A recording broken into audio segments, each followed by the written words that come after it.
Gente, vamos lá, né? Boa noite a todos, sejam todos bem-vindos a mais uma reunião virtual aqui do Centro Espírita Allan Kardec de Santos. Sejam todos bem-vindos, uma alegria reencontrar os amigos. Essas quartas-feiras que tem sido mais esse bate-papo, essa coisa gostosa da gente se encontrar e de ter os nossos amigos convidados, os palestrantes, né? São palestrantes especiais, para que a gente possa, então, aprofundar aí o debate sobre espiritismo, sobre as questões da atualidade, tão importantes que estão aí, né, tocando a todos. Para a gente iniciar, a gente tem feito todos os dias, todas as quartas-feiras, uma apresentação artística, né? Fomos aí com o tempo convidando alguns artistas, e hoje a gente convidou uma figura que fez há um tempo atrás uma brincadeira com a cepa mesmo. Então, é uma brincadeira, tá, gente? Eu gostaria que vocês percebessem e prestassem atenção na letra da música, porque ela foi feita para um ensaio virtual e uma mensagem, né? Que, para mim, naquela época, quando a gente fez, era um momento que a gente achava que as diferenças realmente estavam sendo resolvidas, havia mais respeito com os diferentes. Infelizmente, assim, no meu parecer, eu acho que a gente teve um pouco de retrocesso nisso. Mas vale a mensagem. Então, a Rita vai colocar para a gente iniciar. Não repara não, que é tudo uma brincadeira, tá, gente? Vamos lá, Rita.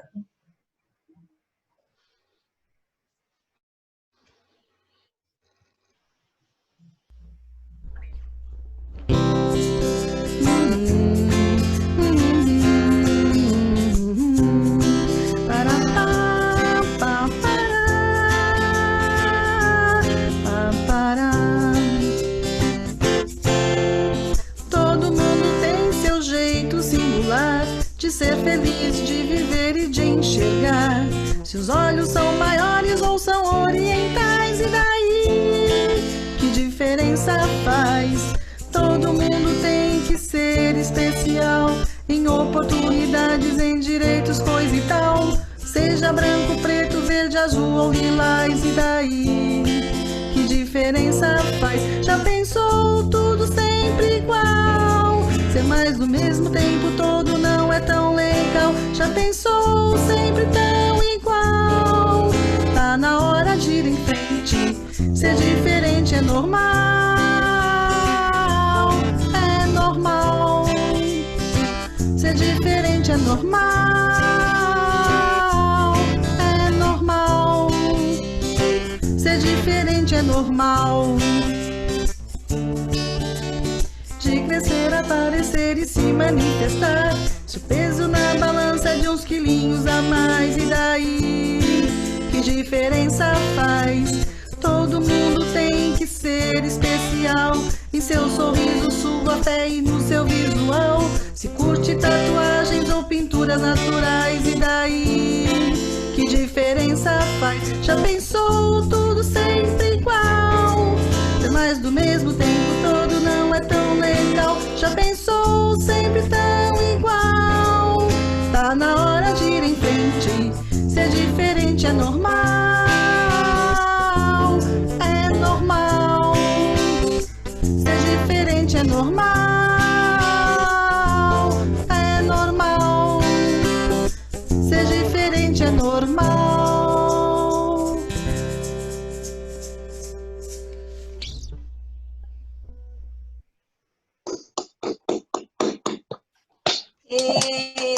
Muito bem! Ai, foi tão gostoso!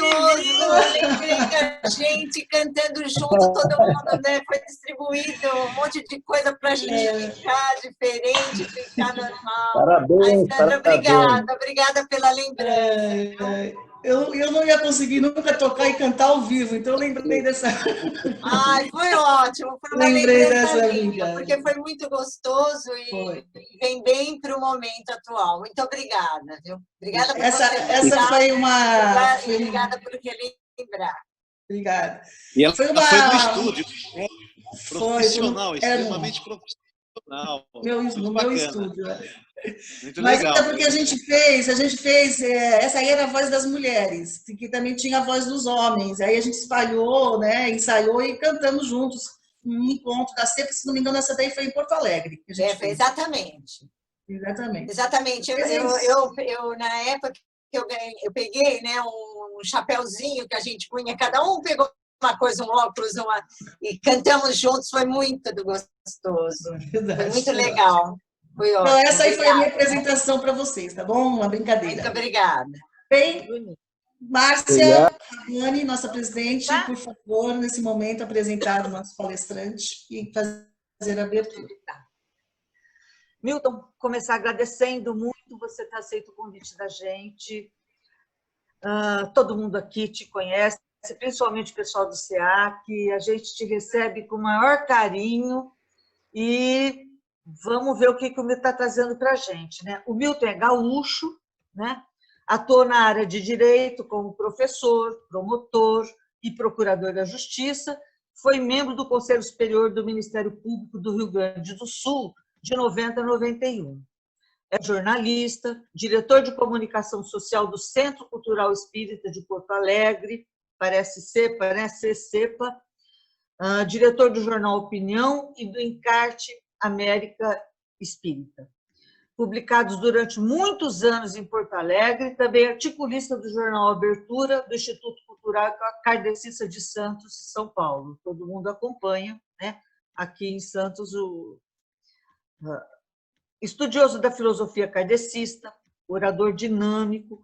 Medam proferiu inúmeras conferências em várias cidades e estados brasileiros, também em Cuba, Porto Rico, Argentina, Colômbia, Venezuela, nos Estados Unidos, na Espanha e em Portugal.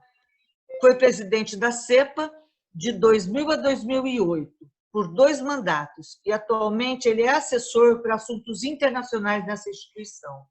Escritor, tem publicado diversas obras como o livro de crônicas Se Todos Fossem Iguais, de 99, que foi editado em espanhol e publicado pela editora Leon Denis, de Caracas, Venezuela, em 2001. Direito e Justiça, um olhar espírita, em 2004.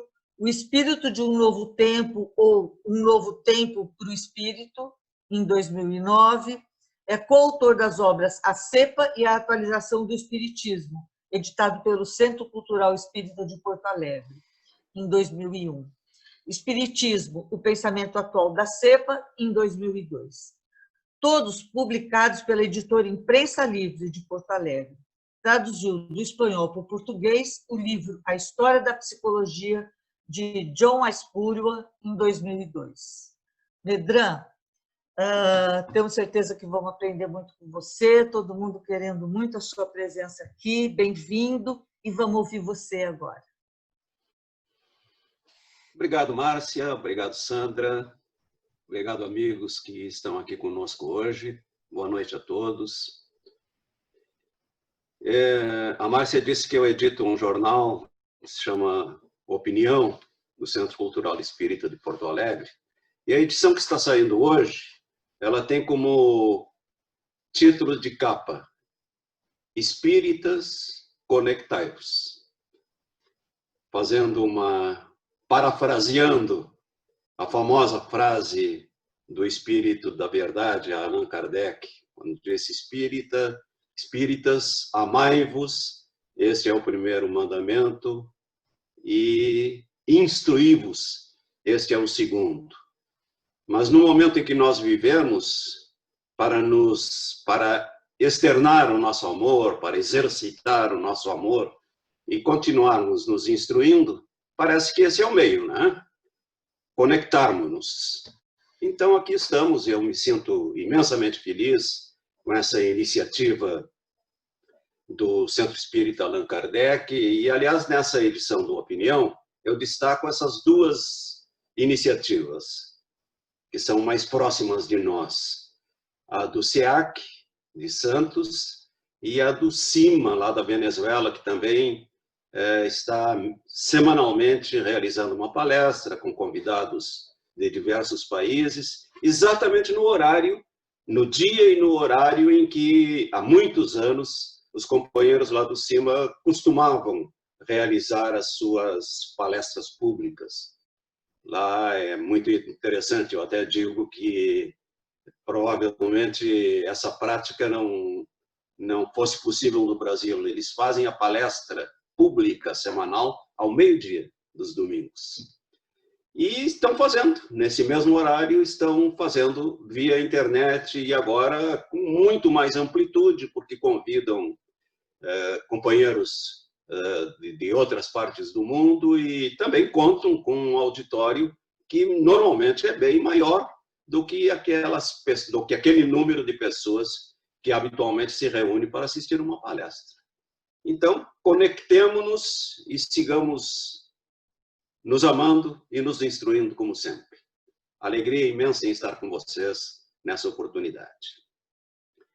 Direito à vida numa perspectiva kardecista. Foi esse o título que eu dei, e eu poderia dizer direito à vida numa perspectiva espírita, mas eu preferi o adjetivo kardecista exatamente porque Kardec, ao meu sentir, Kardec é o verdadeiro construtor da filosofia espírita. Eu creio que bem mais do que os espíritos que ele entrevistou, porque ele era um homem do seu tempo, um homem da modernidade, um homem do século XIX, com toda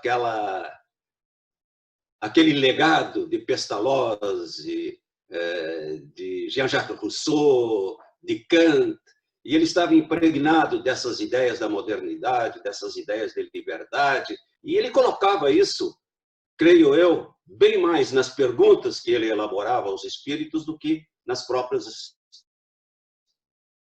respostas que os espíritos lhe davam nas grandes questões do seu tempo, nas questões que estão lá na terceira parte do Livro dos Espíritos. Por isso eu preferi, ao invés de dizer direito à vida numa perspectiva espírita, que poderia muito bem ser, eu preferi direito à vida numa perspectiva kardecista. Sempre que eu trato desses temas de cunho mais filosóficos da doutrina espírita, eu gosto de lembrar que o espiritismo, no meu sentir, ele é uma filosofia que eu chamaria uma filosofia de equilíbrio. Ele equilibra, às vezes, ideias que estão em correntes filosóficas muito contrárias uma à outra, muito opostas. O espiritismo consegue sintetizar isso, consegue harmonizar, às vezes, temas que, à primeira vista, nos parecem opostos, nos parecem conflitantes. É o caso, por exemplo, daquela velha questão que existe na filosofia sobre se o ser humano, ao nascer, ele está impregnado daquilo que Platão chamava de ideias inatas, ou se, como dizia Aristóteles, não, que é na experiência que ele vai adquirir o conhecimento. Isso, aliás, foi dito por um filósofo mais moderno, foi John Locke, que viveu no século XVII, que dizia que o homem, ao nascer, é uma tábula rasa, que somente a experiência é que vai lhe trazer conhecimento, vai lhe impregnar de conhecimentos, diferentemente de Platão e de todos os filósofos, que a gente poderia chamar os filósofos modernos, antigos e modernos, chamados idealistas, que veem no ser humano algo um pouco mais transcendente, mais profundo. E John Locke dizia, não, o homem é uma tábula rasa. Até ele se utilizava de uma expressão em latim, que já tinha sido de Aristóteles, que dizia assim, nihil est in intellecto quod prius non fuerit in senso. Ou seja, nada está no intelecto que antes não tenha estado no sentido. Quer dizer, o conhecimento só se adquire pelo sentido. São duas teses antagônicas na filosofia. No entanto, o espiritismo concilia essas duas teses. Ele concilia pela ideia da reencarnação, pela ideia que nós vamos adquirindo experiências e que, em cada vez que nascemos, nós trazemos essas experiências, como dizia Platão, que o homem ele recorda, ele não aprende, ele recorda, porque ele já tem isso na sua mente, no seu interior. Então, são ideias que aparentemente são conflitantes, mas que se conciliam a partir da filosofia espírita, imortalista, reencarnacionista. Assim é também com a velha questão do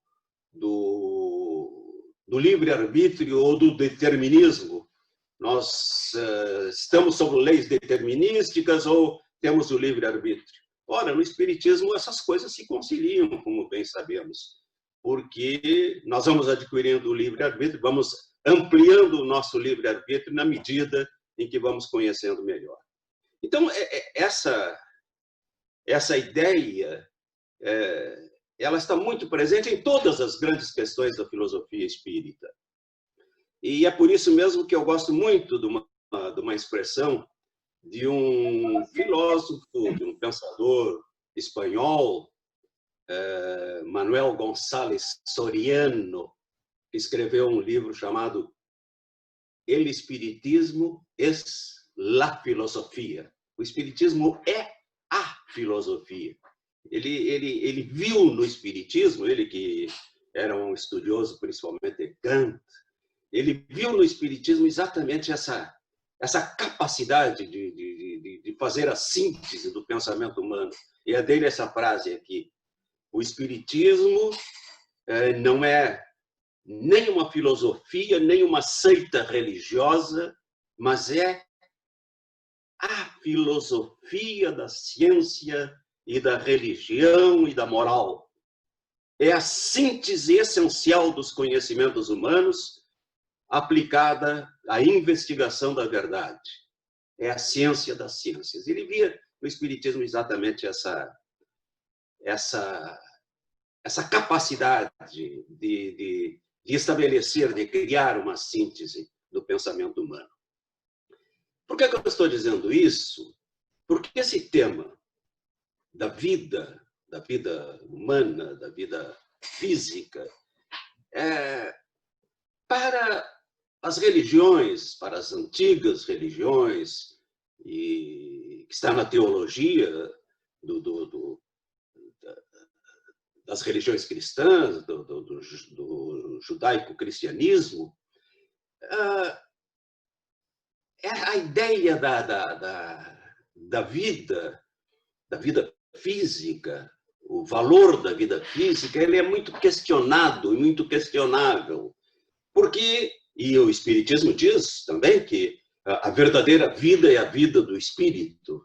Nós não costumamos dizer isso, a verdadeira vida é a vida do espírito. Pois muito bem, mas as religiões, de uma maneira geral, elas dizem, ou diziam, e enquanto elas comandaram o mundo, davam muito mais importância à fé do que à vida. A fé estava acima de qualquer coisa. Na base do pensamento judaico-cristão está essa ideia de que a fé ela é muito superior à vida, ela se sobrepõe à vida. Basta ver a origem do chamado pacto que Deus teria feito, que Jeová teria feito com Abraão, né? Quando ele manda Abraão pegar seu filho Isaque, levá-lo até uma montanha e queimá-lo, fazer uma fogueira e sacrificar o seu filho, o seu único filho, Isaque, à divindade. Jeová exige isso dele e ele obedece, sem o menor questionamento. Ele pega a lenha, ele pega o filho nos braços, sobe a montanha e chega a colocar o seu filho sobre a lenha para sacrificá-lo a Jeová, porque ele tinha que obedecer, porque a fé, a obediência e a fé eram muito superiores à vida. Aí Jeová diz, não precisa, você já provou que tem fé, não precisa mais. Não. E assim foi. Né? A Bíblia judaica, ela tem tantos e tantos conceitos dando direito a a vida o chefe de família tinha direito à vida da sua mulher, dos seus filhos. A pena de morte a qualquer momento ela é exaltada, ela é imposta para determinados pecados. Antes da própria Bíblia judaica, o famoso Código de Hammurabi está cheio de expressões determinando, dando poder principalmente ao chefe de família, aos escravos, o direito de vida e da morte. E o cristianismo não rompeu com isso. Basta ver que os primeiros cristãos, o grande ideal dos primeiros cristãos era ser sacrificados, ser martirizados em nome da fé. E eram por isso, e foram por isso canonizados, e foram por isso santificados, porque colocaram a fé acima da vida. A vida não era para eles o valor essencial, o valor primordial. A vida para eles era secundária à fé, à obediência. E quase que toda a história do cristianismo, digamos assim, até 400 anos atrás, ou menos do que isso, a fé tinha muito maior significado do que a vida. Assim foi com as cruzadas,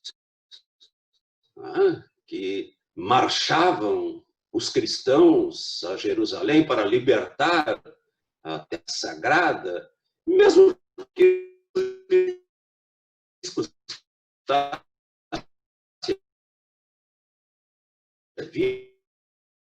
identificados, seriam por todo o resto da eternidade glorificados pelo fato de haverem dado a sua vida em benefício da fé, benefício da sua religião, da sua crença.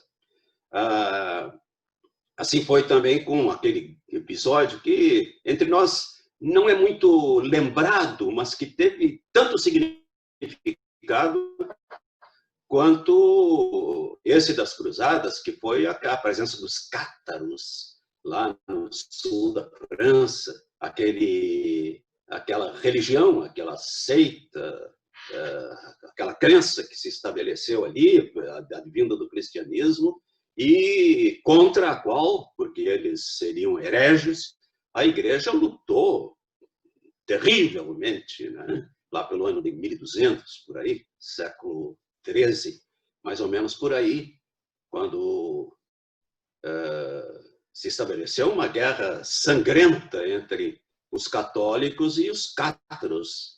E houve uma mortandade tal lá que, em determinado momento, alguém perguntou assim a um dos chefes: escute, meu chefe, se eu não tiver certeza que aquele que está ali é um cátaro ou é um cristão, eu devo sacrificá-lo? E esse chefe, em nome do Papa, disse: sim, você deve sacrificá-lo a todos que você enxergar pela frente, porque se eles não forem dos nossos, Deus saberá escolhê-los no céu. Então, é a prevalência da fé sobre a heresia, sobre o pecado e sobre a vida. E assim foi durante o longo episódio da Inquisição.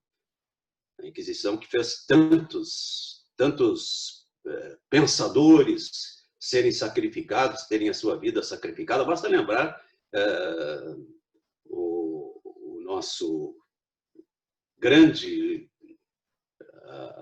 chefe, líder da liberdade, responsável pela liberdade, pela bandeira da liberdade, que foi Giordano Bruno, que durante tantos anos ele foi premido para renunciar às suas ideias da pluralidade dos mundos, enfim, de tantas ideias que hoje que nos legou ao Espiritismo. E ele, firme nas suas ideias, e um dos seus inquisidores, talvez o seu inquisidor maior, era um cardeal que se chamava Roberto Bellarmino, né? Foi quem leu a sentença, aquela sentença que, antes dela ser lida, Giordano Bruno disse assim aos seus inquisidores: vocês devem estar com muito mais medo de lerem a sentença do que eu de recebê-la. E Roberto Bellarmino, que era o cardeal que comandava a Inquisição naquele episódio, e que também foi o cardeal que comandou o episódio e o processo contra Galileu Galilei, ele o condenou à morte, foi levado em procissão à fogueira para ser sacrificado ali. Roberto Bellarmino hoje é São Roberto Bellarmino, ele foi canonizado. E tantos outros que foram. Se nós vamos ler a biografia de São Roberto Bellarmino, feita pela Igreja, nós vamos ver ali, foi um defensor da fé, lutou contra a heresia. É verdade. Né? E por isso ele é santo. E Giordano Bruno, que lutou bravamente pela liberdade de ideias, ele até hoje não foi sequer redimido pela Igreja Católica. Então, vejam que na base da nossa cultura religiosa está, sim, essa ideia de que a fé vale mais do que a vida. Isso é rompido com o iluminismo. O iluminismo nos traz um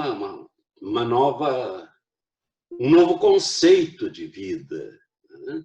E o espiritismo, como herdeiro do iluminismo, ele assume, evidentemente, toda essa nova filosofia, onde a vida é o principal valor, é o bem jurídico mais importante. Hoje as legislações dizem isso, mas até então não diziam, porque as legislações elas tinham a influência enorme da religião, das teocracias de então. Então, basta ver para avaliarmos o valor da vida à luz da filosofia espírita, o que nos diz a questão número 32 do Livro dos Espíritos, quando Allan Kardec pergunta aos espíritos: qual é o valor, para que serve a encarnação do espírito? A encarnação porque a doutrina espírita, a filosofia espírita, pressupõe a existência, a pré-existência do espírito, a encarnação. Então, para que aquele espírito que está lá, né, ele deve encarnar? Por que ele deve assumir a vida física? Que sentido tem isso? Ele não poderia ser espírito por toda a eternidade? Deus o fez espírito, para que ele tem que mergulhar na matéria? Então, qual é o valor da encarnação? Pergunta Allan Kardec na questão número 132. E os espíritos respondem que Deus nos impõe a encarnação com o fim de nos fazer chegar à perfeição. Chegar à perfeição. A meta é a perfeição. Né? E aí diz que para uns a encarnação tem um sentido mais expiatório, para outros um sentido mais missionário, né? Dependendo das circunstâncias, cada encarnação tem um sentido mais característico para um ou para outro espírito. Mas, para todos, diz a mesma questão, mas para alcançarem essa perfeição, os espíritos têm que sofrer todas as vicissitudes da existência corporal. Dizem eles que nisso é que está a expiação. Visa ainda, e esta é a frase que eu quero destacar, visa ainda a encarnação, outro fim, a de pôr o espírito em condições de suportar a parte que lhe toca na obra da criação. Quer dizer, a encarnação, ela tem esse sentido maior de nos fazer co-criadores, de nos outorgar essa capacidade, esse poder de co-criarmos a vida, de sermos co-criadores. Daí aquela expressão que já estava lá no Antigo Testamento, vós sois deuses, porque nós somos co-criadores. Então, essa questão do Livro dos Espíritos, ela já começa aí por colocar o verdadeiro sentido da vida física, o sentido maior da vida física. E mais adiante, o Livro dos Espíritos dirá que, quando Kardec pergunta qual é o primeiro de todos os direitos, é o de viver. O primeiro de todos os direitos é o de viver, diz a resposta dada. E a vida deve ser preservada de qualquer maneira, diziam os espíritos, e sempre será uma violação às leis naturais, e no espiritismo leis naturais é sinônimo de leis divinas, está lá na questão número 114, se não me engano, o que é a lei natural. A lei natural é a própria lei divina, é aquela que nos diz o que devemos fazer e o que não devemos fazer. E o ser humano só é infeliz quando dela se afasta. Então, qual é o principal de todos os direitos? É o de viver, respondem os espíritos. E estará violando essa lei aquele que impuser qualquer dificuldade à vida de outrem, a sua própria vida e a vida de outrem. Então, o espiritismo, com esse modo de ver a vida física, e eu estou falando de vida física, mesmo que para nós a verdadeira vida seja a vida do espírito, vejam que a vida na matéria ela assume uma importância fundamental para o progresso do espírito. Por isso, o espiritismo, desde os seus primórdios, desde do lançamento da primeira edição do Livro dos Espíritos, assume posições muito firmes, muito concretas, com relação, por exemplo, à pena de morte. E a pena de morte, em meados do século XIX, era adotada por todos os países, praticamente. Todos os países adotavam a pena de morte. O primeiro país europeu que condenou a pena de morte, que aboliu a pena de morte de suas leis, foi em Portugal, no ano de 1867. Foi o primeiro país europeu a proibir a aplicação da pena capital. A propósito, o grande pensador francês, Victor Hugo, ele, no momento em que Portugal toma essa iniciativa de abolir a pena de morte, ele manda uma carta para um intelectual português, dizendo assim, Victor Hugo, que foi espírita, como nós sabemos, tinha ideias espíritas, ele mandou a um dono de um periódico que se editava em Lisboa, mandou dizer assim, numa carta, Portugal dá um grande passo para a civilização. Vós, portugueses, não deixastes de ser navegadores intrépidos. Ontem estivestes frente ao oceano, hoje estáis frente à verdade, saudando a iniciativa portuguesa de abolir a pena de morte. Essa carta de Victor Hugo está no Arquivo Nacional da Torre do Tombo. Pois muito bem, isso foi em 1867. Em 1857, 10 anos antes, Kardec perguntou assim aos espíritos, a pena de morte desaparecerá algum dia da legislação humana? Desaparecerá porque, no momento em que ele fazia essa pergunta, todos os países adotavam a pena de morte.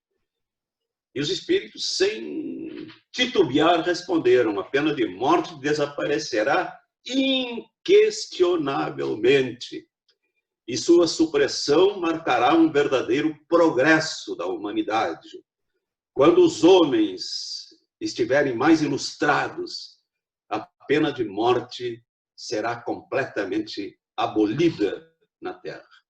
Provavelmente nós estejamos já em vésperas disso, muito embora países fundamentalistas ou outros até, que se declaram grandes democracias, ainda adotem a pena de morte, ela ainda existe, mas em vias, naturalmente, pelo progresso da humanidade, pelo progresso ético, moral da humanidade, pelo progresso social da humanidade, tanto assim, ela desaparecerá, tanto assim que já hoje os países da chamada União Europeia têm como requisito, têm como pressuposto para ingressarem na União Europeia a exigência da União Europeia de não adotarem a pena de morte. O país que adota a pena de morte não pode fazer parte da União Europeia. Então, esse tempo que... Isso é progresso moral. A gente, às vezes, tem essa ideia de nós estamos regredindo moralmente. Não, não estamos regredindo moralmente. Nós temos essa capacidade de exigir dos nossos estados, dos nossos governantes, a adoção de ideias mais liberais, de ideias mais humanas, como essa da abolição da pena de morte. E seguindo nessa mesma linha de raciocínio, o Espiritismo, que valoriza a vida, também condena, evidentemente, a pena de morte. Em tese, condena o aborto, condena o suicídio, condena a eutanásia. Agora, condena, não sei se esse é o termo correto que se deva usar. Ele diz, porque o Espiritismo, nós temos que nos acostumar com isso. O Espiritismo não é um código penal. O Espiritismo é uma proposta de ideias libertadoras, é uma filosofia libertadora. E, em sendo uma filosofia libertadora, ele se opõe a todo o obstáculo à vida física e valorizando, como efetivamente valoriza a vida física, ele se opõe filosoficamente, eticamente, se opõe como princípio contrariamente à pena de morte, contrariamente ao aborto, contrariamente ao suicídio, contrariamente à eutanásia, e diz isso especificamente em várias das questões do Livro dos Espíritos. Mas eu teria alguma reserva em dizer condena, porque o Espiritismo não é condenatório, ele é uma filosofia libertadora, ele é uma filosofia de vida e, acima de tudo, é uma filosofia do amor, uma filosofia da tolerância com aquele que está nesse processo de crescimento e que se demora, às vezes, em estágios mais atrasados. Então, para essa nossa reflexão, é importante, por exemplo, refletirmos sobre quando começa a vida, porque isso nos dá o lineamento para as posições que o Espiritismo vai tomar com relação, por exemplo, ao aborto. Quando é que começa a vida? Estamos falando em vida física. Para a lei, para a nossa lei, para as legislações mais modernas, as legislações civis mais modernas, a lei começa com o nascimento, com vida. Personalidade civil, diz o Código Civil brasileiro, por exemplo, sim, a personalidade civil começa com o nascimento com vida.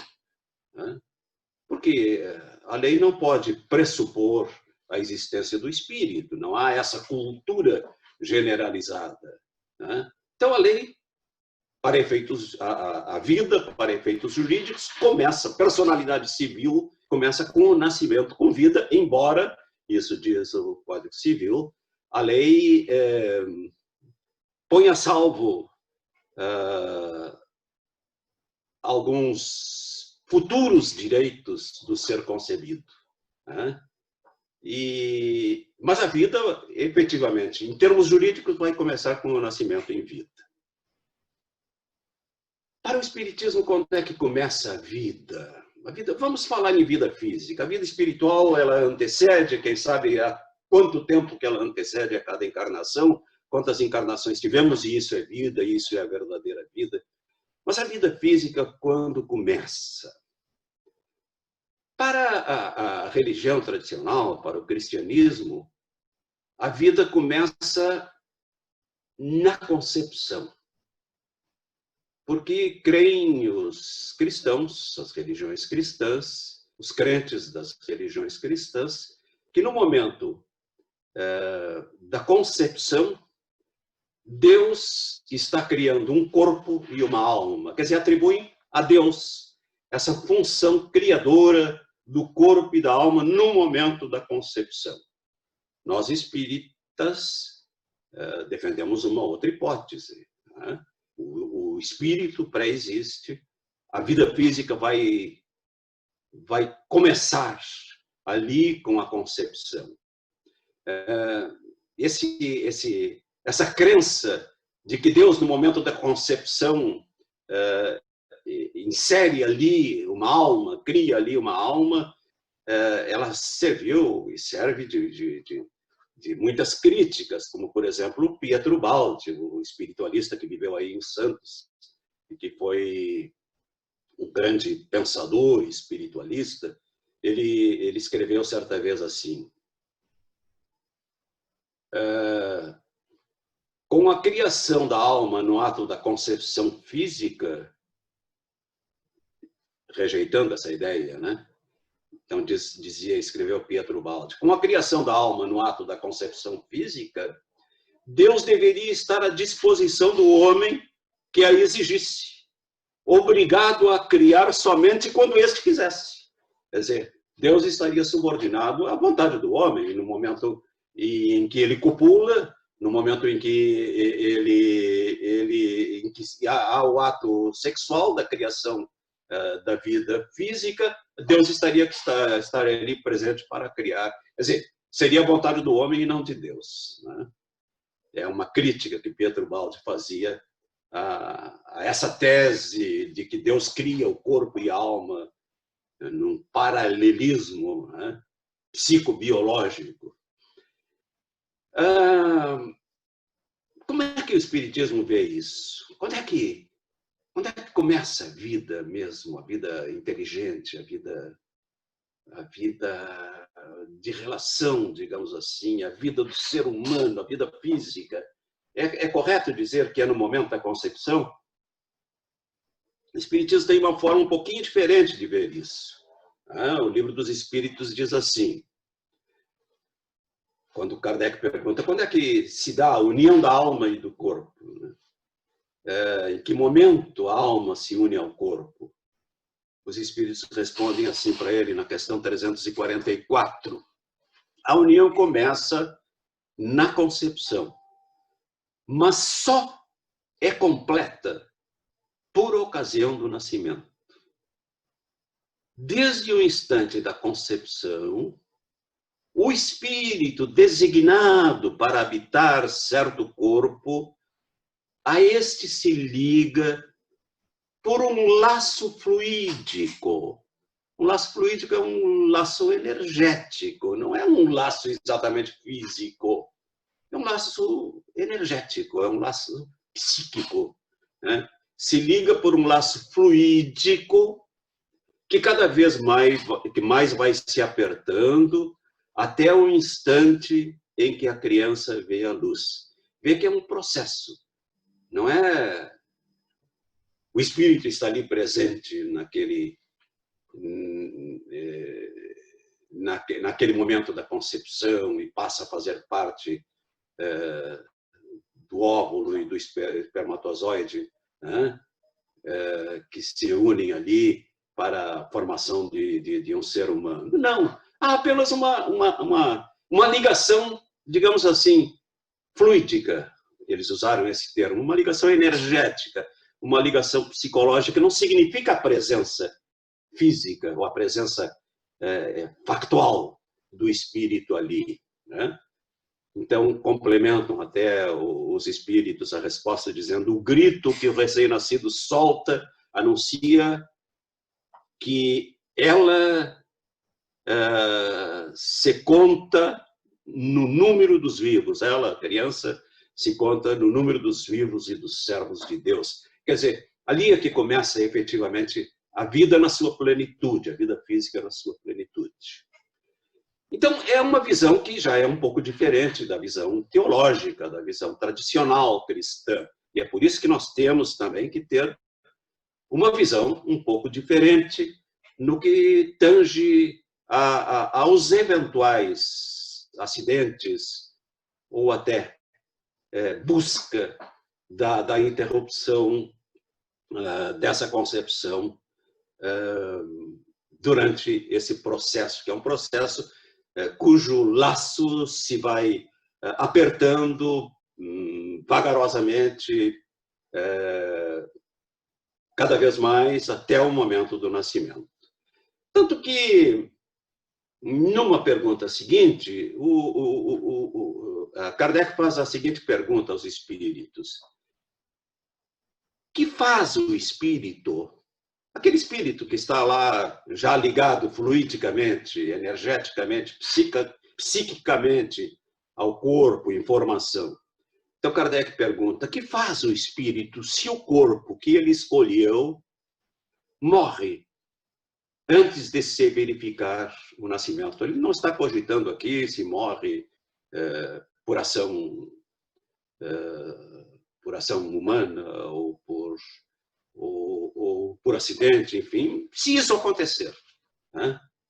O que faz o espírito que está, ele diz assim, que escolheu aquele corpo, que está naquele processo, né, de geração? E os espíritos respondem simplesmente: escolhe outro. Escolhe outro. Se acontecer isso, o que o espírito vai fazer? Ele vai escolher outro.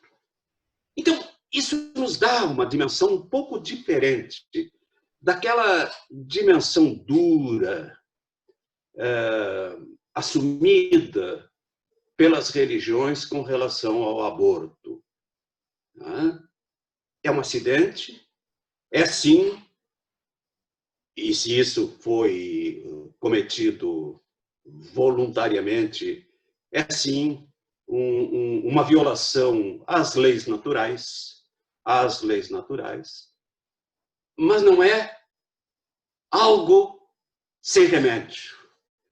Não é um crime que exija um castigo, quem sabe, terrível.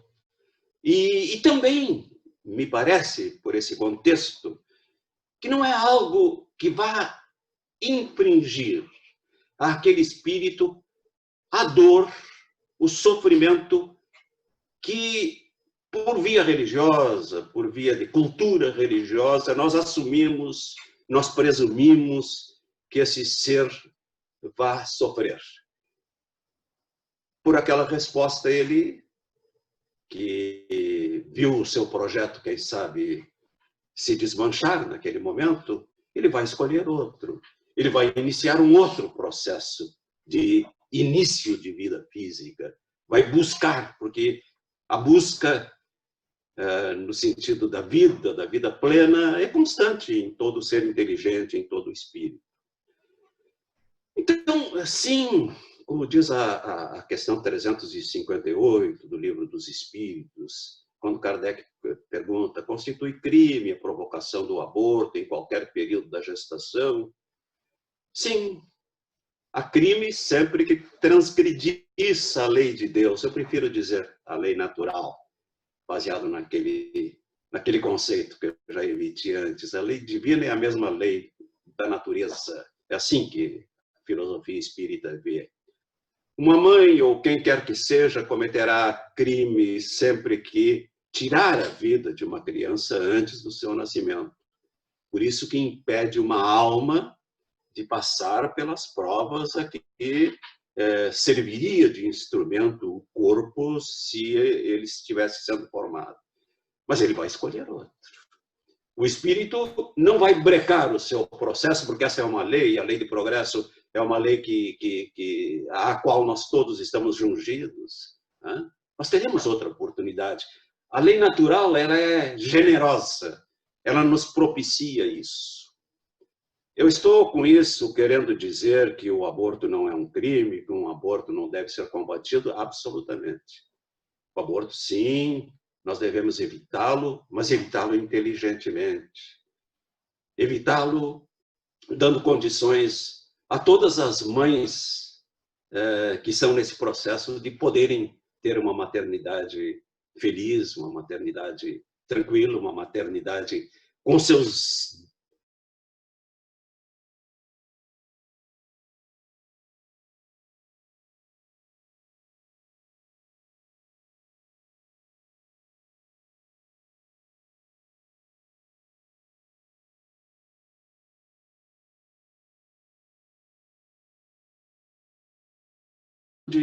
se um parto, se o nascimento de uma criança,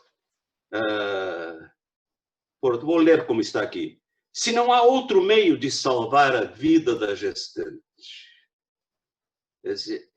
é possível, é lícito o aborto?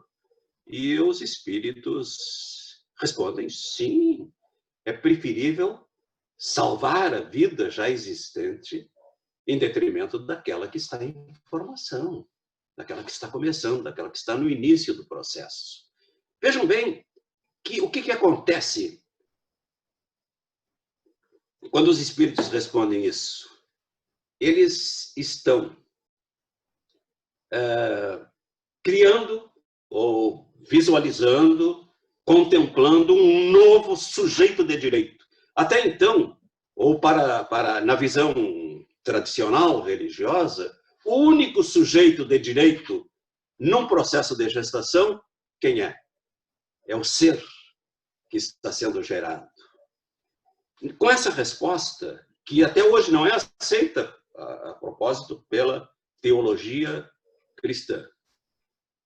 Os teólogos cristãos dizem, não, deve-se salvar a vida do nascituro e não a vida da mãe. Por quê?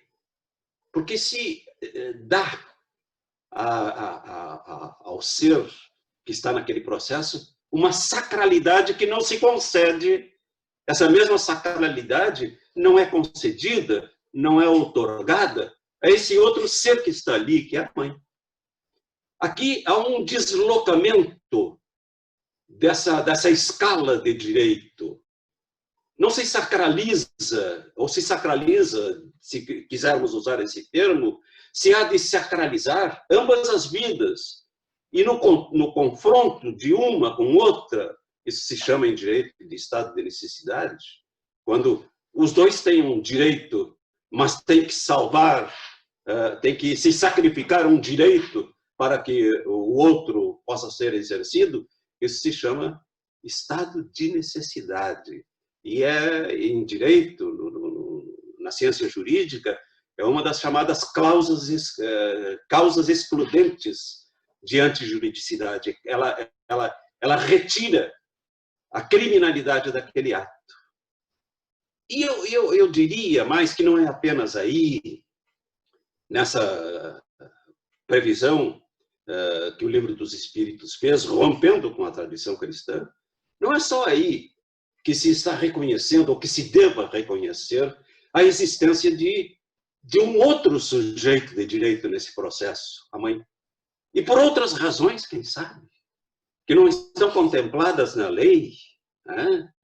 A miséria que podem estar submetidas determinadas futuras mães, possíveis futuras mães, de pobreza, de miséria absoluta, de desprezo pela sociedade, às vezes de oposição violenta da família, do cônjuge, né? Em situações que retiram essa visão absolutamente pecaminosa que o cristianismo deu. Quer dizer, há que se reconhecer que existe aí, nesse processo, um outro ser que também é um sujeito de direito. Que sujeito de direito não é só aquele que, a propósito, pela lei civil, sequer é ainda sujeito de direito, porque não é pessoa, só será quando nascer.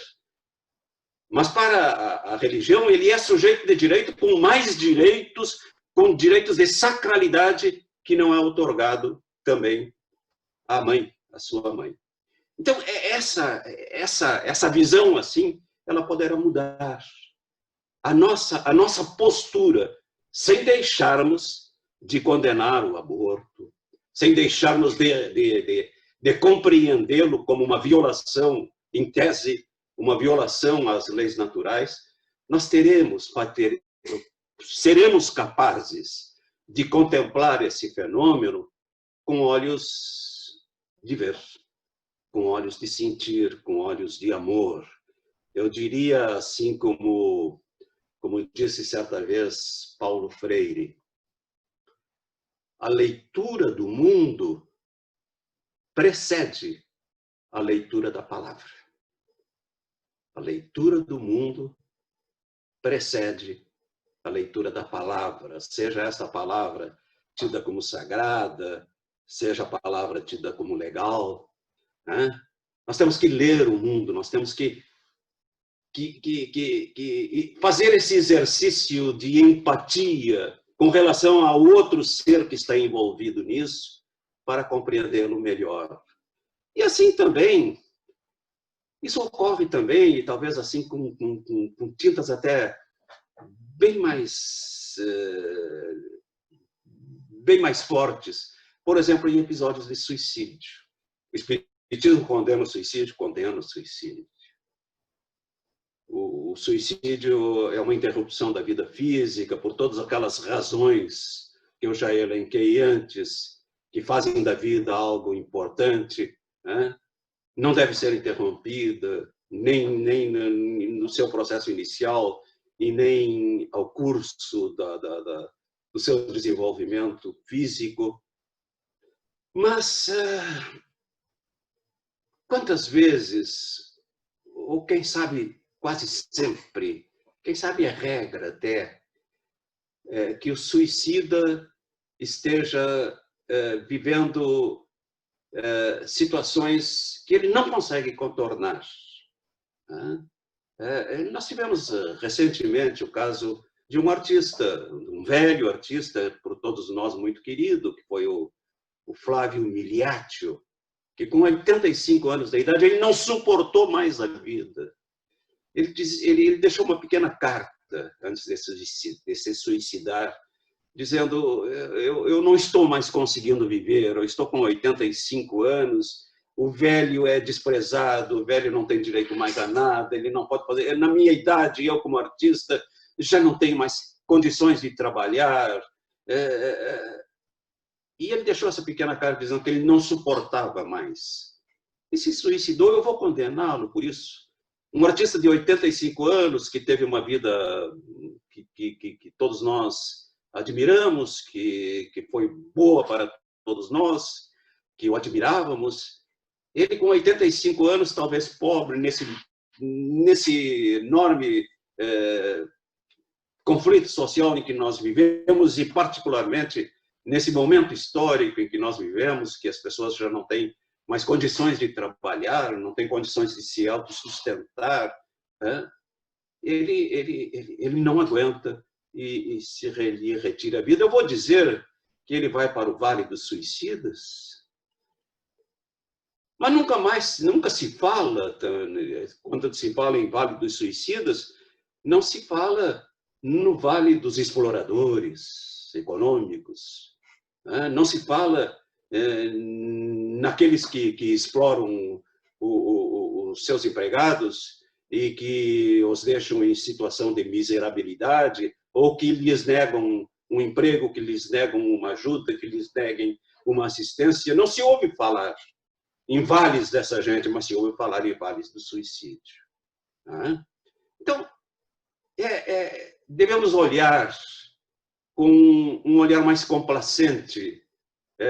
Hoje se sabe que a maioria dos casos de suicídio se dá em pessoas que estão vivendo um processo fundo processo de depressão. Há pouco tempo, a Universidade de Santa Maria, aqui no Rio Grande do Sul, fez uma pesquisa a respeito disso. Dos suicídios que estão ocorrendo agora, durante essa pandemia, que aumentou enormemente, porque as pessoas se veem desesperançadas, porque as pessoas se veem num processo mental, num processo psíquico, que se lhes torna insuportável. Nós temos o direito de condená-los? Nós temos o direito de dizer que eles serão penalizados por diversas encarnações, que renascerão aleijados, que renascerão deficientes, porque acabaram com sua vida? Ou eles, tanto quanto aqueles que tiveram o seu processo lá no início interrompido, eles começarão de novo? Eu prefiro pensar assim, que eles hão de começar de novo. E, mais uma vez, eu lembro o Paulo Freire dizendo que nós temos que saber ler o mundo antes de ler a lei, antes de ler a letra. Olha, a reflexão que eu queria fazer era nisso. Aí também entra a questão da eutanásia. Claro que nós não temos o direito de abreviar a vida de ninguém, mesmo no sofrimento. A lei penal chama isso de a morte piedosa, quando vemos alguém sofrendo, e às vezes a pedido deles lhe abreviamos a vida.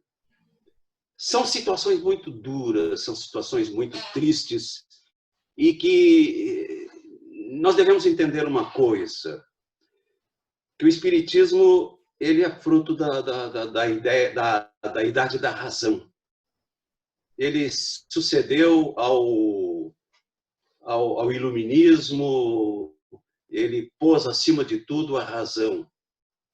Mas é tempo de nós colocarmos um pouco de emoção nisso. Eu não sei se o Ricardo está aí. O Ricardo está aí?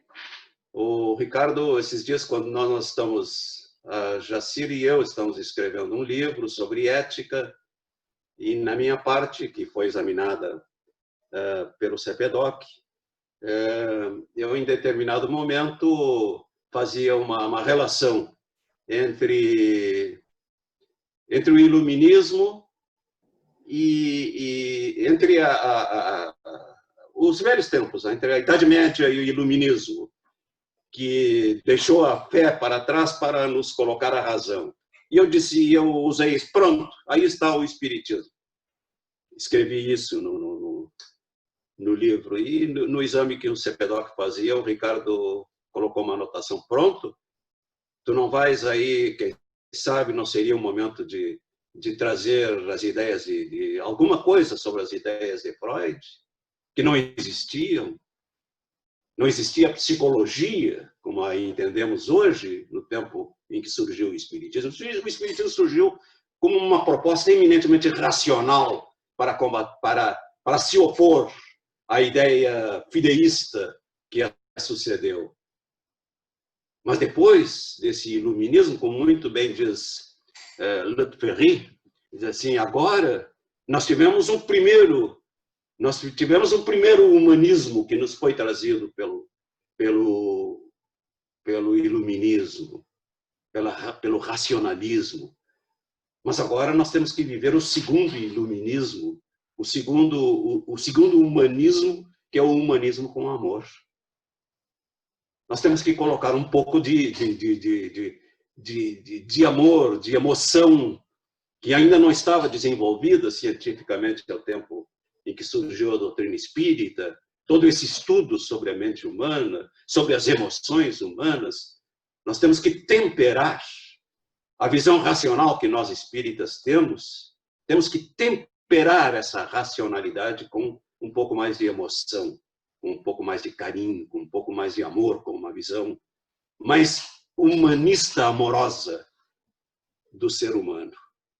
E assim, essas questões elas se tornam não tão duras como às vezes nós as tomamos, né? E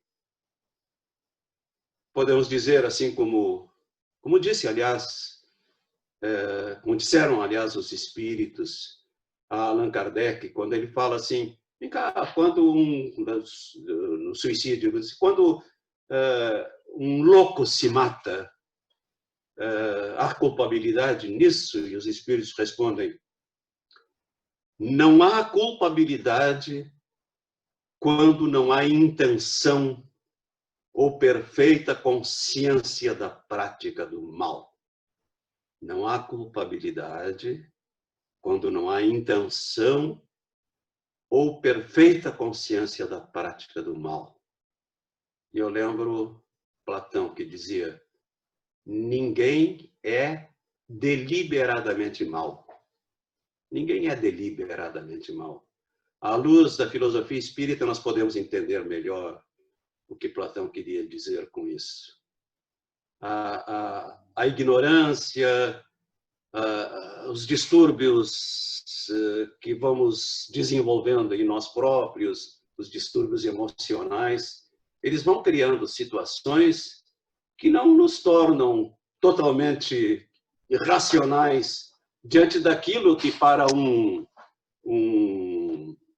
alguém que esteja em pleno uso da sua razão parece muito claro, parece muito duro, a ponto de não podermos violar aquilo.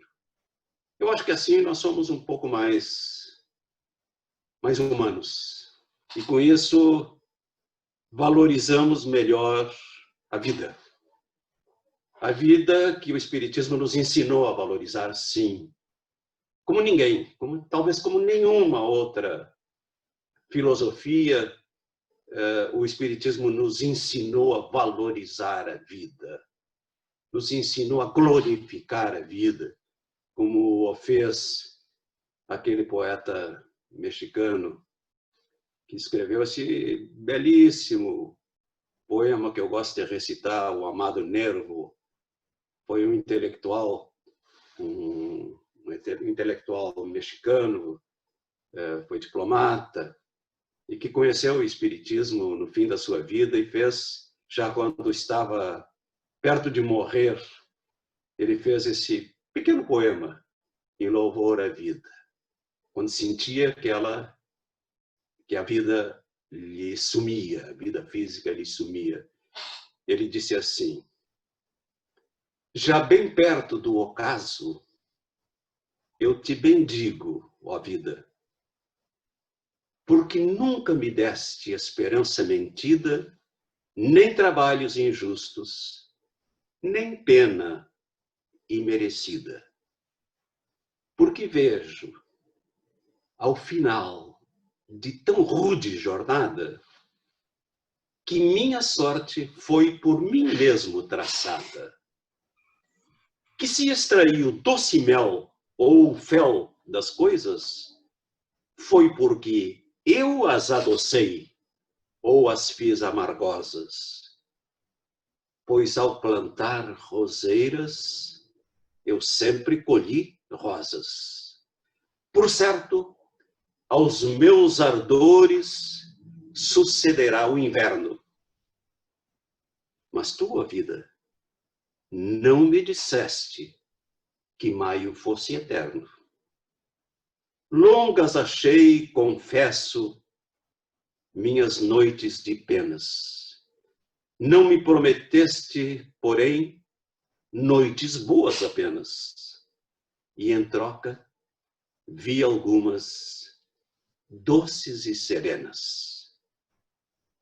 Fui amado, afagou-me o sol. Para que mais? E encerra dizendo assim, vida, nada me deves. Vida, estamos em paz. Obrigado. Sandra,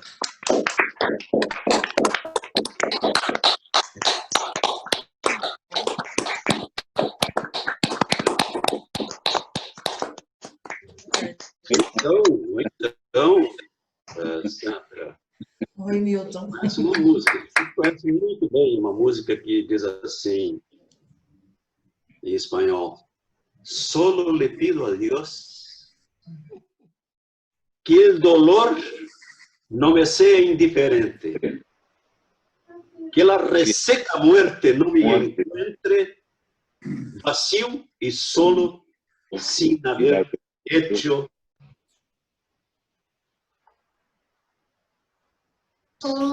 que a dor não me seja indiferente, que a morte não me encontre um dia solitário, sem ter feito o que eu queria. Quer cantar, Sandra?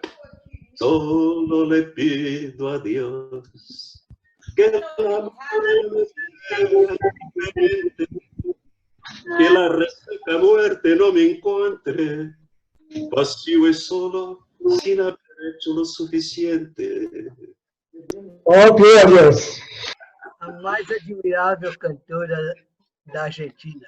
Milton, não, eu gostaria de convidar você para cantar essa música na abertura da próxima semana. Tá bom? E quem é que vai me acompanhar? Eu não sei. Vai cantar a capela mesmo. Eu estou aqui Mercedes Sosa. no retiro, aqui não tem um violonista aqui comigo. Por isso que eu pus o que está gravado, porque a gente... Mas pode ser a capela, Milton. Faz uma coisa a capela para a gente. Não precisa ser essa música, uma que você domina. Se colocar só a música e acompanhar com a voz, não dá, Sandra? Não dá, não dá. Se vocês perceberem, quando a gente é música, tudo que é com música, tem um delay. Se a gente cantar junto com ele, já interfere. É verdade. Tem que ser a pessoa tocando e cantando. Ninguém pode, eu não posso tocar aqui e ele canta lá, não dá certo. Tá? Essa ferramenta aqui não dá. Eu peço a Deus que a morte não me seja indiferente. Depois? Bom. Então, é que eu digo, essa música é linda. A Mercedes Sosa, né? Eu conheço com a Mercedes Sosa e a Beth Carvalho, né? Isso é lindo. É muito linda, a gente põe aqui e vamos cantando junto, mesmo que sendo baixinho.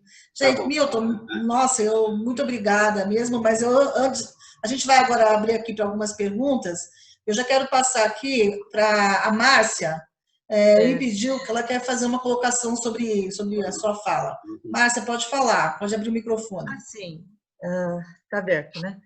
Você tratou de um tema espinhoso para nós espíritas, com uma delicadeza que eu fiquei profundamente emocionada. E a gente já teve a oportunidade de conversar no centro, particularmente, eu já abordei essa questão do aborto uma vez numa palestra de quarta-feira.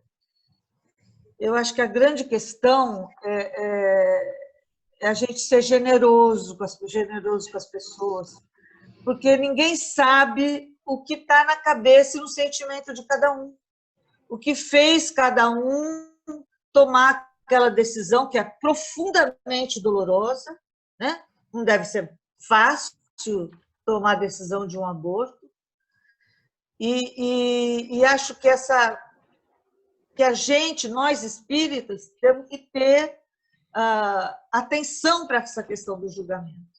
A gente não sabe porque cada criança virou um aviãozinho, porque uma mulher decidiu abortar. Nós não sabemos o que anda na cabeça de todo mundo, e nós vivemos num país profundamente desigual, num mundo, num planeta profundamente desigual. As pessoas sofrem de maneiras muito desiguais. Então, eu fiquei emocionada com você hoje, Medran. Eu acho que teve uma delicadeza para abordar isso de um jeito muito, muito interessante. Legal. Eu acho que cabe para nós espíritas esse cuidado da gente, toda vez que se pegar num julgamento, sabe, parar para pensar e falar, peraí, né? Cada um faz do tamanho que consegue. Né? Eu tenho muita restrição relativamente à criminalização do aborto. Quando se fala em descriminalizar, fazem passeatas dos religiosos, os espíritas vão junto. Mas vem cá, essa é a solução? É botar essa pobre mãe na cadeia? Vem cá, isso é a solução. É evidente que nós não queremos o aborto, que nós achamos uma violação, em tese, às leis naturais da vida. Agora, esse é o tratamento que se deve dar, o tratamento da criminalização, quando é como você muito bem disse, quando é um fenômeno que tem tantos... É multidisciplinar, né? Tem tantas questões que concorrem para isso, que não podemos fazer com que ele seja simplesmente um caso de criminalização, um caso de código penal. Obrigado. Milton, eu queria complementar um pouco sobre o seguinte, porque os espíritas, né, em se tratando disso, quando a gente fala que é a favor da descriminalização do aborto, parece que a gente está falando coisa do outro mundo, né? Como assim, né? Aquelas indignações. Em compensação, esses mesmos espíritas andam por aí levantando a bandeira da pena de morte. Como pode, então, a questão como a gente pode ter espíritas a favor da pena de morte, como a gente tem visto ultimamente? É verdade, é verdade. Não é a mesma coisa do que o aborto? Não é uma interrupção da vida? Não é... Eu acho, Sandra, pior do que o aborto. É pior, mas daquela perspectiva colocada no Livro dos Espíritos, que lá no princípio da gestação, se acontecer alguma coisa, o espírito vai escolher outro. Né? O sofrimento que se impinge a alguém que está em plena vida, né? A interrupção dessa vida, ela tem uma gravidade muito maior. Muito maior. Seja ele quem for, né? Porque toda a vida interessa, né? À luz da filosofia espírita, toda a vida interessa. Hoje estão se fazendo aquelas manifestações, né? A vida do negro interessa, toda a vida interessa, né? A do pior bandido interessa também, porque a sociedade tem o dever, sim, de recuperá-lo, de lhe dar condições de sair do crime, de se ressocializar. Esse é o sentido maior, aliás, da lei penal, né? Realmente não dá para entender um espírita ser a favor da pena de morte, não dá. Alguém mais quer fazer alguma pergunta? No chat eu não estou vendo nenhuma pergunta por escrito. Eu quero fazer uma pergunta, Sandra. Eu queria fazer uma colocação depois, quando possível. Tá, quem foi que fez a primeira, falou que queria fazer uma pergunta que eu não identifiquei? Quem foi? O W. Não, acho que foi você, Marcia. Eu quero fazer uma pergunta. Foi você, então, pode fazer, passar lá depois. Primeiro o Márcio, então, depois o Davos. É uma impressão que eu tenho, e eu quero ver o que você acha disso, é muito absurdo. Eu tenho a impressão que quando que nós formos mais evoluídos espiritualmente, a gente vai ter mais liberdade por conta de ter mais amplitude de enxergar mais a coisa da nossa vida e do futuro. A gente vai ter mais liberdade, vai poder tomar essas decisões que hoje para nós são absolutamente pecaminosas, sabe assim? Na questão da eutanásia, na questão até do aborto, a gente vai poder escolher melhor, tendo mais informação e sem... Eu acho que vai ser não sei, eu tenho essa impressão, não sei se estou falando bobagem, eu queria dividir...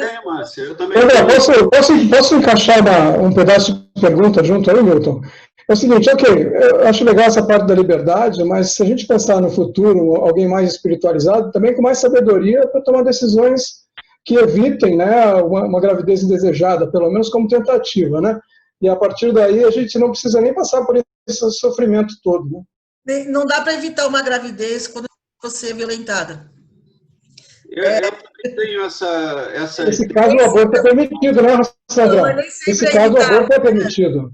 Não, não é crime. Nem sempre é evitável, é isso que eu quero dizer. Não é uma questão de tentar evitar somente. Não, mas o Davos também falando no futuro de uma pessoa espiritualizada. A pessoa espiritualizada, sim. espero que tenha também sabedoria para não fazer bobagem. Sim, mas eu estou curiosa para saber o que o Medran acha dessa coisa. Eu acho que nós vamos ter mais, sim, que nós vamos... A gente não diz, a literatura mediúnica aí não fala que determinados espíritos, em um determinado momento, resolvem apressar a morte de alguém, cortar o fio da vida. Quer dizer, o que está se outorgando àquele espírito? O direito de matar, o direito de abreviar a vida. Quer dizer, vamos nos supor, com sabedoria suficiente, com conhecimento suficiente, o conhecimento que nós já temos hoje, lá no início do processo da vida. Já se pode programar nascimentos, já se pode fazer a prevenção da gestação e tal. Quer dizer, nós já temos essa capacidade lá no início da vida. Eu imagino, sim, eu imagino que com mais conhecimentos nós teremos, tanto quanto dizem que espíritos, há alguns espíritos são outorgados esse poder de intervir, por que não um encarnado? Eu concordo com isso, sim. Legal. A Jacira fez um comentário que, só para complementar o que o Alexandre falou, que o Alexandre lembrou bem, porque ao invés de condenar, a sociedade não se preocupa. Porque ao invés de condenar, a sociedade não se preocupa em educar mais, ofertar mais meios anticonceptivos, apoio a jovens, mães, etc. Quer dizer, nós naquele sentido de procurar se evitar, como o Alexandre colocou. Davos, por favor. Eu primeiro queria agradecer ao palestrante, ao Medran, pelas palavras, foi um negócio muito legal. Eu queria só fazer algumas considerações em torno do tema que eu acho que valeriam a pena, pelo menos pela minha perspectiva. Eu acho que já está lançado na nossa sociedade, seja pela filosofia espírita, seja por outras filosofias, a solução da questão que é posta em prática agora, que é o perdão. Não é? Então, muitas vezes, a gente imagina a criminalização ou não do aborto como um fato daqui, né? Um fato nosso. E eu entendo que o fato transcende filosoficamente a nossa compreensão de hoje. Ou seja, mais é penalizada aquela mãe que comete o aborto do que o próprio abortado. E é nesse sentido que eu sou, eventualmente, contra a prática e não contra a criminalização ou não. Eu acho que são coisas completamente distintas. Não é? A criminalização é simplesmente um código de Hammurabi, talvez trazido ao presente. O que é crime ou o que não é crime. E segundo, também me causa um pouquinho de espécie saber o seguinte: quando eu interrompo a vida de alguém, no caso, por exemplo, da mãe que tem a sua vida interrompida, o feto tem a sua vida interrompida em favor da mãe, eu me pergunto o seguinte: quem tem mais poder de decisão sobre si mesmo, a mãe ou aquele por nascer, né? Quem é que deve tomar a decisão? Quando eu interrompo a vida de alguém, eu interrompo objetivamente. Quando eu tenho a minha vida interrompida, eventualmente eu, Antônio Davos, teria condições de me defender ou de negar essa possibilidade de ter a minha vida interrompida ou ir contra isso. Aquele que é interrompido no ventre da mãe tem a mesma possibilidade que eu? Não seria um exercício do meu egoísmo isso? Eu interromper aquela vida? Mas ele está privado de tomar qualquer decisão. Pois é. Pode ser daqueles que estão envolvidos nesse processo do médico. Então, é isso que me chama a atenção. Eu estar privado de tomar a decisão sobre a minha própria vida, não é?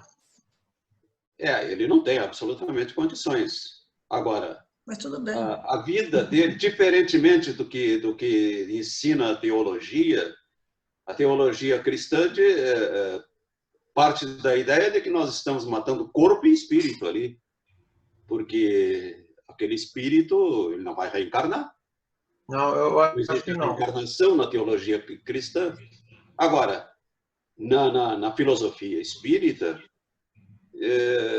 embora a decisão seja amarga, embora a decisão seja difícil, nos conforta a ideia de que estamos diante de um espírito imortal cuja vida não está ali sendo extinta. A vida daquele espírito há de seguir e ele não se estará ali matando corpo e espírito. Não, eu entendo perfeitamente. A minha vida espiritual tão importante é quanto a daquele feto. Sim, mas o feto, ele terá outra, eu não sei, no meu entendimento, o feto ele terá outra oportunidade, né? Como o Milton está colocando. Nós então, também, né? A gente já tem alguns relatos assim em reuniões mediúnicas e o espírito fala, fiquei triste, fiquei chateado, aborrecido, realmente não pude reencarnar naquele momento, mas reencarnei depois, vou reencarnar agora numa próxima oportunidade. Mas a gente fica colocando muito isso, é o direito ali, o direito do feto. Eu concordo, mas, gente, é claro que o aborto não é uma coisa natural. Não é natural, ninguém está falando que é natural. É um processo sofrido para ambas as partes. Agora, quando a gente fala, por isso que eu meio que reagi ao que o Alexandre falou, porque é o seguinte, a gente fica achando que é fácil evitar. Nós estamos falando de uma sociedade, principalmente aqui no Brasil, em que as meninas são violentadas dentro de casa. Elas são violentadas pelos próprios pais. Nós sabemos disso, pais, irmãos, a própria família. Então, essas meninas não vão abortar. Elas não vão ter métodos contraceptivos, elas, entendeu?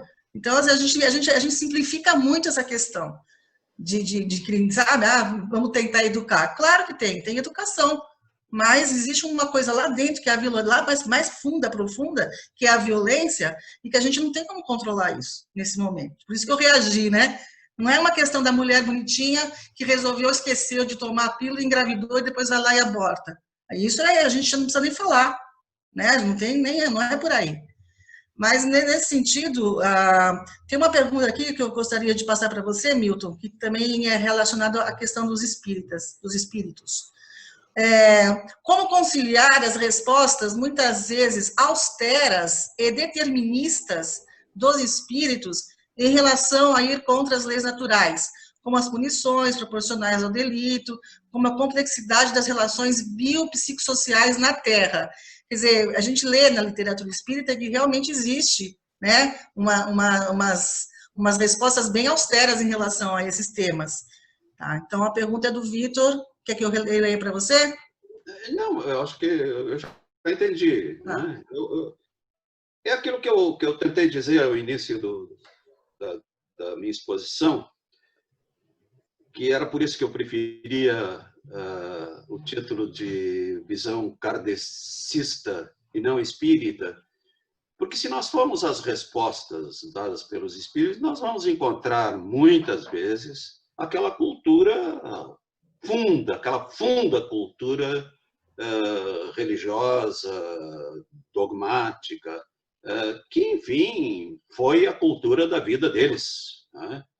E eu prefiro ver em Kardec alguém que está respirando o seu tempo, respirando a modernidade, respirando o iluminismo, respirando a liberdade, e que provavelmente não seja a mesma dos seus interlocutores espirituais.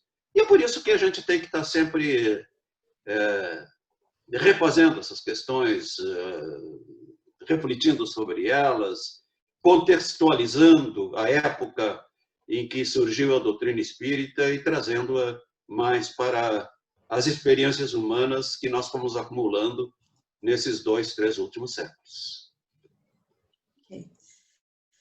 Temos aqui também uma complementação, dizendo o seguinte, o espírito não tinha como se defender, como o Davos estava colocando, né?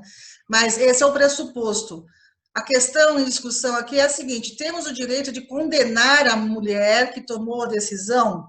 Sabe-se do discernimento que ela tinha, o sofrimento que experimenta? Então, essa que é a questão, né? Eu acho que são... está colocando aqui. Desculpe, desculpe te complementar meu ponto de vista. Eu acho que são questões diferentes. Eu acho que a gente não deve recriminar ninguém por nada, não é? Exatamente. São questões, para mim, diferentes. Pelo contrário, eu acho que foi a primeira coisa que eu cheguei a comentar aqui, não é? Que é o perdão. A nossa sociedade não perdoa, especialmente a mulher que comete o aborto. São coisas diferentes. Ou aquele que rouba uma galinha, ou aquele que comete qualquer crime. A nossa sociedade é meio código de Hammurabi, dente por dente, olho por olho. E eu acho isso uma loucura, né? Recriminar a mulher que comete o aborto.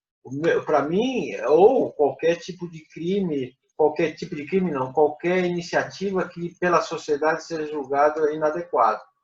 A minha questão era outra, era saber o seguinte: eu vejo um espírito igual a mim num corpo fragilizado, talvez eu, Antônio Davos, me sentisse inadequadamente capaz de interromper a vida dele e não a minha. E você teria esse direito, né? Se você estivesse ali naquela condição de mãe, você teria esse direito. Eu teria. A minha questão não é o direito. Nós não podemos exigir isso. Como São Paulo dizia, eu tudo posso, nem tudo me convém, né? É isso. A minha questão é mais o que eu posso, mais o que me convém. Mas isso é muito individual. Você se sentir... Claro. Por isso que eu estou colocando a minha opinião. Outra pessoa pode não se sentir da mesma forma, ela pode não estar achando que ela está sendo egoísta, pelo contrário, ela pode estar achando que ela vai estar impedindo um ser de nascer e sofrer. Tem outra visão. Não, por isso que eu estava colocando a minha. Exatamente, a sua. Milton, eu vou só para eu tenho mais uma pergunta para fazer, que eu acho que a gente também não pode estender muito, depois a gente vai encerrar a gravação, e aí a gente continua no bate-papo, tá? A última pergunta que eu achei aqui, que colocaram para mim, foi a Sônia, colocou sobre a questão do aborto de anencéfalo. Se você poderia falar alguma coisa, que são umas questões ligadas, né? Sim. A questão de 3 ou 4 anos atrás, o Supremo Tribunal Federal encarou essa questão, né? Porque ela não estava prevista na nossa legislação, é um fenômeno novo, e decidiu que a interrupção da gravidez é lícita nesses casos. A mim me pareceu uma decisão sensata, né? Porque o anencéfalo ele não tem condições de sobreviver, né? A regra é ele morrer nas primeiras horas ou nos primeiros meses de vida. E além do mais, se impõe, mesmo que não fosse assim, que houvesse chances de sobrevivência, está se impondo àquela mãe, àqueles pais, um sofrimento que se pode evitar. Eu acho que é um olhar magnânimo, um olhar humano para essa questão nova, que não está prevista em lei, mas que foi suprida por uma decisão judicial. Eu concordo com ela. Nessa hora que eu digo que mais para frente a gente vai ter mais opção ainda de escolha, né? Porque, de repente, foi uma falha genética, o espírito pode dizer assim, olha, eu não estou afim, porque eu tinha programado tanta coisa para mim que não vai adiantar para o meu momento ficar um tempão aí à toa. Eu quero crescer de outro jeito, era outra coisa que eu tinha programado. Eu acho que a gente vai ter mais opção de escolha. Mas uma coisa, Davos, que eu queria falar disso que você colocou, que é assim, ó, esse é o preço que nós colhemos pelo tamanho que a gente é enquanto espírito e no planeta que a gente vive. Essa criança pode ser abortada, mas essa criança pode morrer na hora do parto por um erro médico, por exemplo. Essa criança depois pode levar um tiro com 3, 4 anos numa favela. Essa criança pode ser um adulto que é assassinado por uma bala perdida. Sabe? É um monte de coisa em função do tipo de planeta que a gente vive, do momento que a gente está. Eu acho que a gente vai lidando com as dificuldades da gente conforme a gente consegue. Eu penso assim. Por isso que o debate é muito importante, né? Para a gente confrontar as ideias e perspectivas de vida. Eu acho fundamental o fórum que o SEAC proporciona para isso. Eu estou com o microfone aberto. E é uma discussão filosófica que não conseguiríamos esgotar nesse momento, né? É um negócio assim muito amplo, né? As possibilidades que se discutem a partir do momento da concepção até o desencarne são infinitas, né? A cada minuto a gente poderia nascer, poderia morrer, poderíamos nos tornar um bandido, presidente, alguma coisa que seja a mesma coisa, bandido, presidente, presidente, bandido, e aí a gente vai indo no rol das possibilidades até esgotarmos todas elas. Então, por isso que eu me senti muito à vontade de colocar a minha perspectiva no sentido de que eu entendo, eu não sou pai nem mãe, claro, mas eu entendo e já vivi isso no seio da família, muito proximamente, não na imediata, mas imagina o drama que vive a mulher e fico imaginando, a única coisa que me chama a atenção é eu poder opinar aqui por não ter sido abortado. Essa é uma das únicas coisas que me chama a atenção. Ok, gente, eu quero, nesse momento, fazer uma pausa, um break, para a gente finalizar a nossa gravação. Quero agradecer muito, de coração, mais uma vez, ao Milton Medran, pela sua disponibilidade, por suas palavras. Tem muitos amigos aqui presentes, a Yolanda estava aqui, nossa, eu vi tanta gente que eu não consigo falar agora, Milton, não sei. O Antônio Bruni está presente. Oi, Bruni. Isso, Bruni. São pessoas que eu sei que você conhece, né, que estão todos aqui, entraram, alguns já saíram. Franklin, deixa eu ver quem mais. Eu sei que a Yolanda estava aqui também. Então, tem muitos amigos que eu queria citar para você, tá bom? Eu vou, nesse momento, me despedir, né, da gravação, falar da nossa próxima palestra da semana que vem, que é com a nossa querida Alcione Moreno, né? Vai falar sobre... na primeira fila.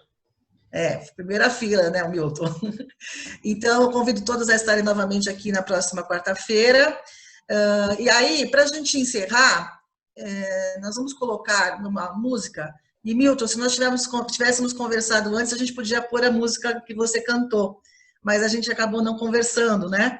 A música que eu escolhi para colocar hoje, ela é uma música que fala da vida, é uma música super gostosa, todos conhecem, a letra vai estar também na apresentação, e eu gostaria que a gente tivesse esse momento, então, como encerramento, tá?